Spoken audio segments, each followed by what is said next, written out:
Assalamualaikum warahmatullahi wabarakatuh. Perkenalkan, nama saya Vera Sinta Anidla, NIM 19013082, Prodi Akuntansi. Saya akan menjelaskan tentang tugas akuntansi perbankan. Nah, di sini saya akan menjelaskan tugas akuntansi perbankan dengan beberapa materi, 3 materi, yaitu akuntansi perbankan dan akuntansi komitmen dan juga akuntansi kontingensi. Nah, di sini apa sih akuntansi perbankan itu? Akuntansi perbankan itu sendiri adalah pencatatan, analisa, serta pelaporan transaksi keuangan yang terjadi pada sebuah bank. Nah, terus apa sih manfaatnya? Nah, manfaatnya yaitu menyajikan informasi keuangan kepada bank. Karena dengan adanya pencatatan, apalagi mempunyai analisis, tentu ada data yang dapat dilaporkan. Nah, itu adalah beberapa manfaat dari akuntansi bank itu sendiri, karena sangat penting bagi bank untuk menjalankan kegiatan perbankan. Oke, berikutnya kita lanjut. Persamaan akuntansi bank, ada harta sama dengan hutang plus modal. Harta bank sama dengan hutang bank plus modal bank. Untuk contoh soalnya, kita baca sama-sama. Si A, nasabah giro bank ABC, membeli barang ke si B, nasabah bank DEF senilai 10 juta menggunakan cek ABC. Si A menyerahkan cek ke bank ABC untuk rekening giro si B, nasabah bank DEF sebesar 20 juta untuk pelunasan utang. Untuk penyelesaiannya, pencatatan pada bank DEF, transaksi rekening debit dan kreditnya. Untuk clearing pertama, clearing itu sebesar 10 juta dan clearing kedua untuk giro BI sama dengan 20 juta. Dan giro bank yaitu 20 juta. Nah, pencatatan pada bank ABC, transaksi rekening debit kredit untuk giro A 30 juta dan giro BI 30 juta. Kita lanjut. Nah, di sini ada akuntansi perbankan komitmen. Untuk pengertiannya, pengertian komitmen itu sendiri adalah suatu ikatan atau kontrak berupa janji yang tidak dapat dibatalkan secara pihak dan harus dilaksanakan apabila persyaratan yang disepakati bersama dipenuhi.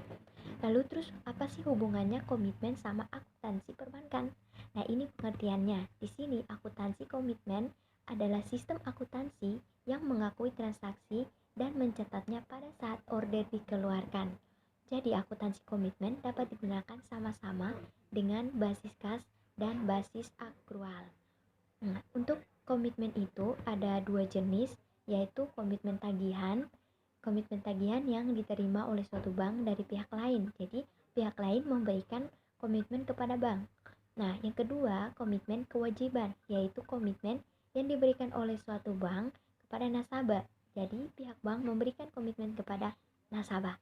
Nah, berikutnya ini contoh dari akuntansi perbankan komitmen.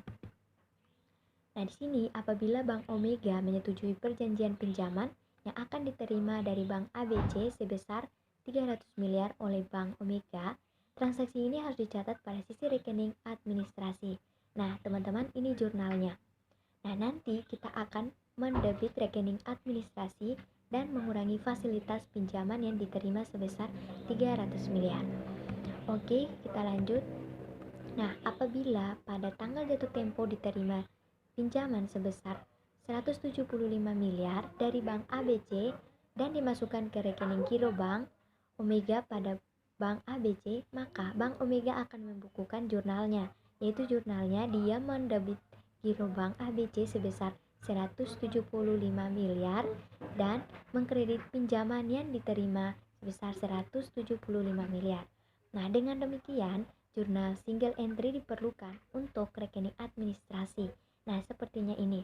Untuk rekening administrasinya, mengkredit rekening administrasi dan mengurangi fasilitas pinjaman yang diterima sebesar 175 miliar. Ya, lanjutannya. Nah, ini contoh laporan komitmen, laporan pada akuntansi komitmen. Nah, ini ada tagihan dan ada kewajiban yang harus dibayar. Ini ada salah satu contoh yang dapat teman-teman kita lihat semua bagaimana sih laporan komitmen itu. Oke, kita lanjut. Nah, Yang terakhir ada akuntansi perbankan kontingensi. Untuk pengertian kontingensi bank ini yaitu akuntansi perbankan kontingensi, yaitu merupakan transaksi yang belum mengubah